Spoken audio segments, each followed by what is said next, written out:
Some new video emerged, thanks to Right Wing Watch, of Donald Trump's idiot VP pick arguing against evolution in Congress. 1925, in the famous Scopes monkey trial, this theory made its way through litigation into the classrooms of America, and we all have seen the consequence over the last 77 years. Evolution not taught as a sincere theory of biologists, but rather, Mr. Speaker, taught as fact. And lest anyone listening in would doubt that, we can all see in our mind's eye that grade room classroom we all grew up in with the linear depiction of evolution just above the chalkboard. There's the little monkey crawling on the grass. There's the Neanderthal with his knuckles dragging, and then there's Mel Gibson standing in all of his glory. It is what we have been taught. Well, the truth is, it always was a theory, Mr. Speaker. And now that we've recognized evolution as a theory, I would simply and humbly ask, can we teach it as such? And can we also consider teaching other theories of the origin of species, like the theory that was believed in by every signer of the Declaration of Independence? Every signer of the Declaration of Independence believed that men and women were created and were endowed by that same Creator with certain unalienable rights.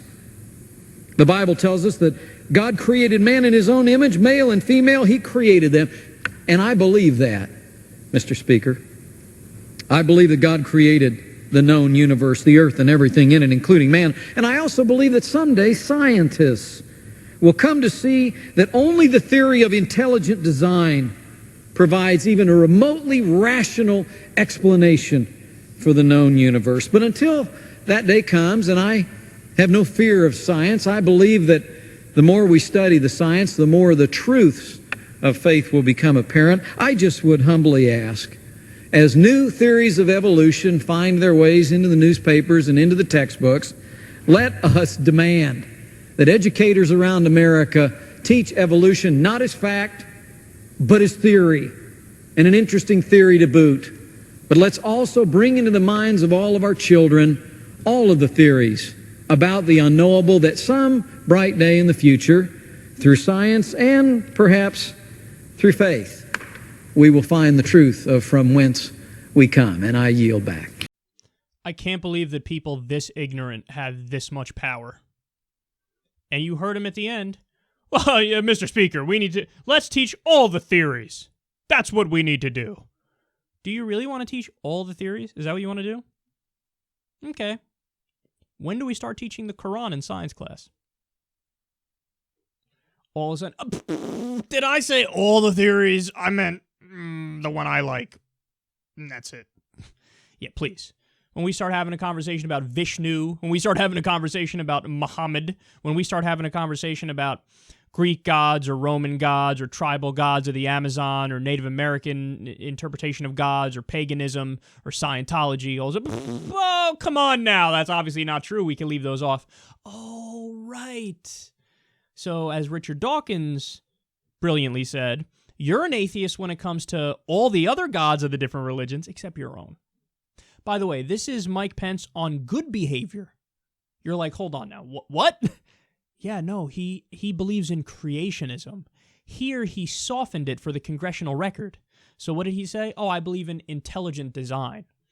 Intelligent design is the slightly less stupid version of creationism, because creationism is just overtly biblical. The world is 6,000 years old, and it was Adam and Eve in a garden with a fucking snake in a bush and yada yada.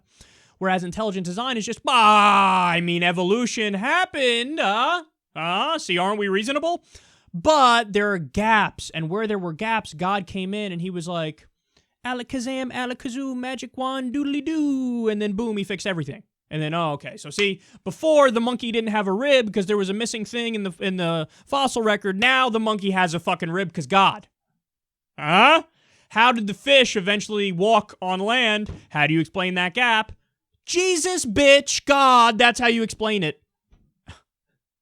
They're so stupid. And he also, let's be clear about this, has no clue what the word theory means in the context of science. he keeps saying it like it's theory as you and I use it in casual conversation as non-scientists. No, theory in the scientific world is like saying fact.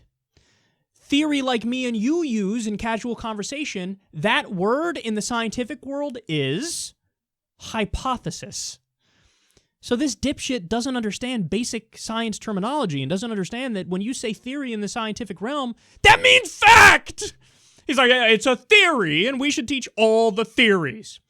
I just made up a theory right now. The world was created when Brock Lesnar's ancestors farted it into existence.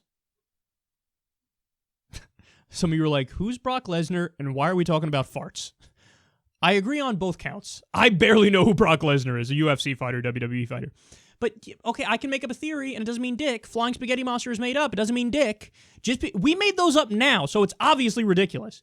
All the other theories from religion were just made up the same way, just further back by a bunch of idiots in a desert before they knew anything about science and anything about viruses and bacteria and germs and any of that shit.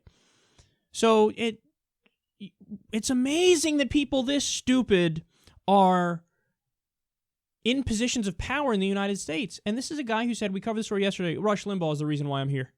It was Rush Limbaugh's career that led to my career, and now I'm here. And then there he is, ranting against science in Congress, saying we should teach intelligent design alongside evolution.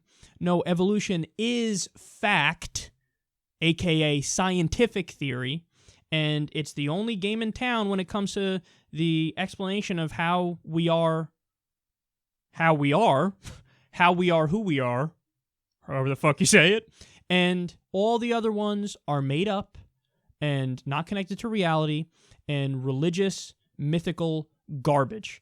You might try to clean it up a little bit when you move from creationism to intelligent design, but at the end of the day, it's equally untrue, and it's about as legitimate as saying, hey, let's teach the stork theory on how babies come into existence in science class, along with, reproduction and pregnancy and stuff like that.